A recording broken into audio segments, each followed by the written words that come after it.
क्या आपके मन में भी कभी ये सवाल आया है कि जो इंसान दूसरों का भला करता है, कभी झूठ नहीं बोलता और हमेशा धर्म के रास्ते पर चलता है, वही सबसे ज्यादा दुखी और परेशान क्यों रहता है?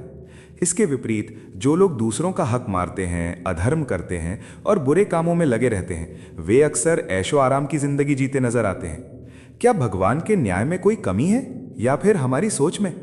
आज मैं आपको शास्त्रों में छिपी एक ऐसी प्राचीन कथा सुनाने जा रहा हूं जिसे सुनने के बाद ईश्वर के न्याय पर आपका भरोसा और भी गहरा हो जाएगा।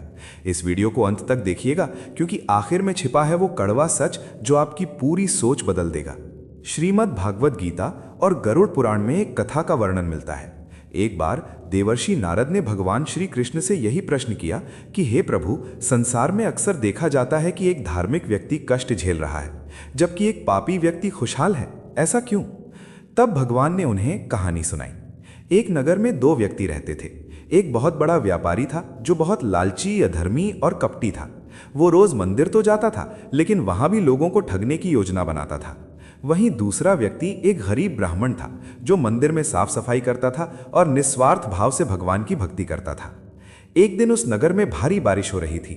वो लालची व्यापारी मंदिर गया और वहां से निकलते समय उसे मंदिर की दहलीज पर सोने के सिक्कों से भरी एक पोटली मिली। वो खुशी खुशी घर गया और कहने लगा कि देखो, अधर्म करने के बाद भी भगवान ने मुझे कितना धन दिया। उसी दिन वो गरीब ब्राह्मण जब मंदिर से लौट रहा था तो रास्ते में उसके पैर में एक बड़ा कांटा चुभ गया और वो खून से लथपथ हो गया। उसे बहुत दर्द हुआ। ब्राह्मण ने दुखी होकर भगवान से कहा, हे प्रभु, मैं आपकी इतनी सेवा करता हूं और मुझे ये फल मिला और वो पापी व्यक्ति धनवान हो गया। नारद मुनि ने कृष्ण से पूछा, प्रभु, ये कैसा न्याय है? तब भगवान श्री कृष्ण मुस्कुराए और बोले, हे नारद, तुम केवल आज का दृश्य देख रहे हो, उनके कर्मों का पूरा हिसाब नहीं। दरअसल उस व्यापारी के पिछले जन्म के पुण्य इतने ज्यादा थे कि इस जन्म में उसे एक विशाल साम्राज्य का राजा बनना था, लेकिन इस जन्म में उसने इतने पाप किए कि उसके पुण्य घटते चले गए और उसे राजा के सिंहासन की जगह केवल सोने के सिक्कों की एक छोटी सी पोटली ही मिली। यानी उसने अपने पापों से अपना बड़ा भाग्य छोटा कर लिया।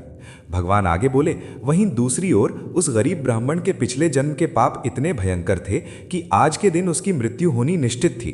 उसका एक्सीडेंट होना था या उसे कोई बड़ी सजा मिलनी थी, लेकिन इस जन्म में उसकी निस्वार्थ भक्ति और अच्छे कर्मों की वजह से उसकी अकाल मृत्यु केवल एक कांटे के चुभने में बदल गई। जिसे तुम अन्याय कह रहे हो वो दरअसल मेरा न्याय है। मैंने उसकी मौत को एक छोटी सी चोट में बदल दिया। यही जीवन का वो सत्य है जिसे हम समझ नहीं पाते। हम केवल वर्तमान का दुख देखते हैं, लेकिन ये नहीं जानते कि हमारे अच्छे कर्म अनजाने में हमारे कितने बड़े संकटों को काट रहे हैं। पंडित प्रदीप मिश्रा जी भी कहते हैं कि कर्म की गति बड़ी गहन है। अगर आज आप अच्छे हैं और आपके साथ बुरा हो रहा है तो समझ लीजिए कि आपके पिछले जन्मों के बड़े पाप कट रहे हैं और आपके लिए सुख का रास्ता साफ हो रहा है। वहीं अगर कोई बुरा व्यक्ति आज खुश है तो समझ लीजिए कि वो अपने पिछले पुण्यों की कमाई खा रहा है और जिस दिन वो पुण्य खत्म होंगे उसे अपने पापों का हिसाब एक साथ देना पड़ेगा। भगवान के घर में देर है, अंधेर नहीं।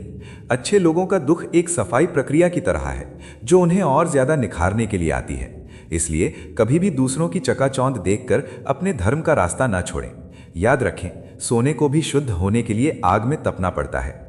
आपकी ईमानदारी और आपकी भक्ति बेकार नहीं जाएगी। महादेव सब देख रहे हैं और वो सही समय आने पर आपको वो देंगे जो आपके कर्मों के अनुसार आपके लिए सबसे श्रेष्ठ होगा। अगर आपको ईश्वर के इस न्याय पर भरोसा है और ये कहानी अच्छी लगी तो कमेंट में जय श्री कृष्णा या हर हर महादेव जरूर लिखें।